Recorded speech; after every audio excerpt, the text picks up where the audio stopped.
الحمدللہ رب العالمین والصلاة والسلام علی رسولہ الامین وعلی آلہ واصحابہ اجمعین اما بعد فاعوذ باللہ من الشیطان الرجیم بسم اللہ الرحمن الرحیم۔ ناظرین، آج کا ہمارا درس شریعت احکام قربانی کے متعلق نہایت ہی اہم مسئلے کے بارے میں صراحت کرنا ہے، اور اس مسئلے کا جو تعلق ہے بالخصوص ذبح کرنے والے شخص کے ساتھ ہے، بالخصوص جو قصاب حضرات ہیں، گوشت کرنے والے ہیں، ان کو ان چیزوں کا علم ہونا شرعی اعتبار سے ضروری ہے کہ جانور کے اندر وہ اجزاء کے جن کا کھانا شرعی اعتبار سے مکروہ و ممنوع ہے، شرعاً جائز نہیں ہے۔ اگر علم ہوگا تو بآسانی ان کا نکالنا، الگ کرنا آسان ہوگا۔ احادیث کے اندر بھی بعض چیزوں کو بیان کیا گیا ہے اور اس کے اصول کو بھی امام اعظم نے بیان کیا ہے۔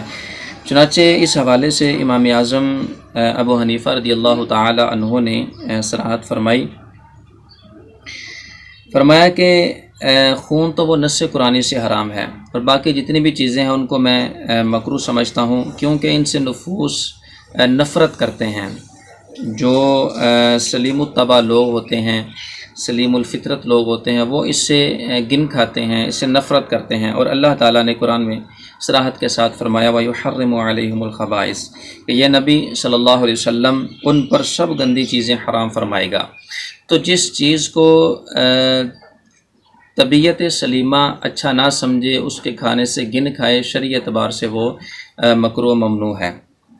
چنانچہ اس حوالے سے کتب فقہ کا نچوڑ کے طور پر امام اہل سنت شاہ امام احمد رضا خان علیہ رحمۃ الرحمن نے ان چیزوں کی حد بندی فرمائی اور 22 چیزیں ایسی گنوائی ہیں کہ جن کا کھانا شرعی اعتبار سے درست نہیں ہے۔ تو اس حوالے سے آپ سے جب اس طرح کا سوال ہوا کہ جانور کی کون سی چیز کھانا حلال ہے اور جائز ہے، اور کون سی چیز کھانا ناجائز و حرام ہے، تو اس حوالے سے آپ نے ارشاد فرمایا کہ حلال جانور کے سب اجزاء حلال ہیں، مگر بعض کے حرام یا ممنوع یا مکروہ ہیں۔ نمبر 1 رگوں کا خون، نمبر 2 پتا، نمبر 3 مثانہ، اور نمبر 4 اور 5 علامات مادہ و نر، نمبر 6 خصیے، نمبر 7 غدود، نمبر 8 حرام مغز، نمبر 2 گردن کے 2 پٹھے کے شانوں تک کھنچے ہوتے ہیں، نمبر 10 جگر کا خون، نمبر 11 تلی کا خون، نمبر 12 گوشت کا خون کے ذبح کے بعد گوشت سے نکلتا ہے، نمبر 13 دل کا خون، نمبر 14 پت یعنی وہ زرد پانی کے پتے میں ہوتا ہے، نمبر 15 ناک کی رطوبت کے بیڑ میں اکثر ہوتی ہے، نمبر 16 پخانہ کا مقام، نمبر 17 اوجڑی، نمبر 18 آنتیں، نمبر 19 نطفہ، نمبر 20 وہ نطفہ کہ جو خون ہو گیا،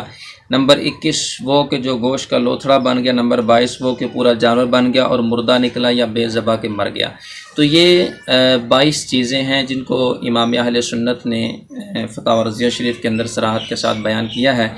تو جب بھی جانور ذبح کیا جائے ان چیزوں کو الگ کر لیا جائے، بقیہ جو جانور کے تمام حصے ہیں ان کو جو ہے وہ استعمال میں لایا جائے، ان سب کا کھانا بلا کراہت جائز ہے۔